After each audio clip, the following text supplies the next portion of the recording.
بسم اللہ الرحمن الرحیم۔ سلمان فارسی رسول اللہ صلی اللہ علیہ وآلہ وسلم کے مشہور اصحاب میں سے تھے۔ ابتدائی طور پر ان کا تعلق زرتشتی مذہب سے تھا، مگر حق کی تلاش ان کو اسلام کے دامن تک لے آئی۔ آپ کئی زبانیں جانتے تھے اور مختلف مذاہب کا علم رکھتے تھے۔ حضرت محمد صلی اللہ علیہ وآلہ وسلم کے بارے میں مختلف مذاہب کی پیشن گوئیوں کی وجہ سے وہ اس انتظار میں تھے کہ حضرت محمد صلی اللہ علیہ وآلہ وسلم کا ظہور ہو اور وہ حق کو اختیار کر سکیں۔ زمین ہی ان کے باپ کے معاش کا ذریعہ تھی، اس لیے زراعت کی نگرانی وہ بذات خود کرتا تھا۔ ایک دن وہ گھر کی مرمت میں مشغولیت کی وجہ سے کھیت پر خود نہ جا سکا اور اس کی دیکھ بھال کے لیے سلمان کو بھیج دیا۔ ان کو رستہ میں ایک گرجا ملا، اس وقت اس میں عبادت ہو رہی تھی۔ نماز کی آوازیں سن کر دیکھنے کے لیے گرجے میں چلے گئے۔ نماز کے نظارہ سے ان کے دل پر خاص اثر ہوا اور مزید حالات کی جستجو ہوئی۔ عیسائیوں کا طریقہ عبادت اس قدر بھایا کہ بے ساختہ زبان سے نکل آیا کہ یہ مذہب ہمارے مذہب سے بہتر ہے۔ چنانچہ کھیتوں کا خیال چھوڑ کے اسی میں محو ہو گئے۔ عبادت ختم ہونے کے بعد عیسائیوں سے پوچھا کہ اس مذہب کا سرچشمہ کہاں ہے؟ انہوں نے کہا کہ شام میں۔ پتہ پوچھ کر گھر واپس آئے۔ باپ نے پوچھا کہ اب تک کہاں رہے؟ جواب دیا کہ کچھ لوگ گرجے میں عبادت کر رہے تھے، مجھ کو ان کا طریقہ ایسا بھلا معلوم ہوا کہ غروب آفتاب تک وہیں رہا۔ باپ نے کہا کہ وہ مذہب تمہارے مذہب کا پاسنگ بھی نہیں۔ جواب دیا بخدا وہ مذہب ہمارے مذہب سے کہیں برتر ہے۔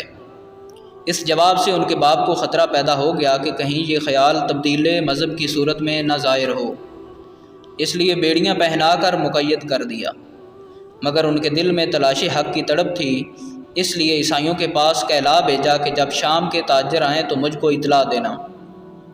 چنانچہ جب وہ آئے تو ان کی خبر کر دی۔ انہوں نے کہا کہ جب وہ واپس ہوں تو مجھے بتلانا۔ چنانچہ جب کاروان تجارت واپس لوٹنے لگا تو ان کو خبر کی گئی۔ یہ بیڑیوں کی قید سے نکل کر ان کے ساتھ ہو گئے۔ شام پہنچ کر دریافت کیا کہ یہاں سب سے بڑا مذہبی شخص کون ہے۔ لوگوں نے وہاں کے پادری کا پتہ دیا۔ اس سے جا کر کہا کہ مجھ کو تمہارا مذہب بہت پسند ہے، اس لیے میں چاہتا ہوں کہ تمہارے پاس رہ کر مذہبی تعلیم حاصل کروں اور مجھ کو اس مذہب میں داخل کرو۔ چنانچہ وہ مجوسیت کے آتش کدے سے نکل کر آسمانی باپ کی بادشاہت کی پناہ میں آ گئے۔ مگر یہ پادری بہت بد کردار اور بد اخلاق تھا، لوگوں کو صدقہ کرنے کی تلقین کرتا اور جب اس کے قبضہ میں آ جاتا تو فقراء اور مساکین کو دینے کی بجائے خود لے لیتا، حتیٰ کہ سونے اور چاندی کے ساتھ مٹکے اس کے پاس جمع ہو گئے۔ حضرت سلمان رضی اللہ تعالی عنہ اس کی حرص اور آز کو دیکھ کر پیچ و تاب کھاتے تھے، مگر زبان سے کچھ نہ کہہ سکتے تھے۔ اتفاق سے وہ مر گیا۔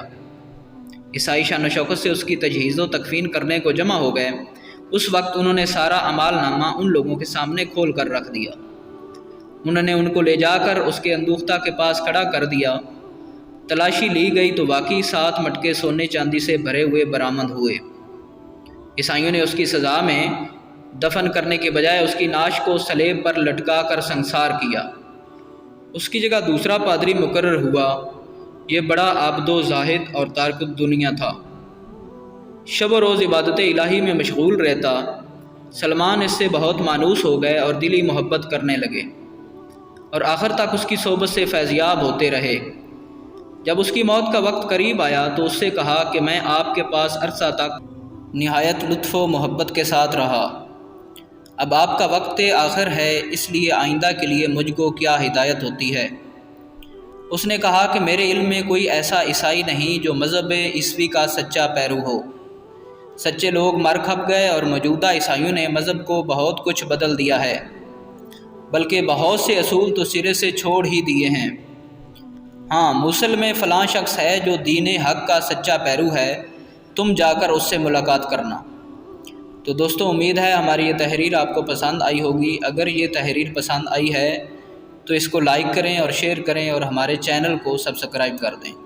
جزاک اللہ۔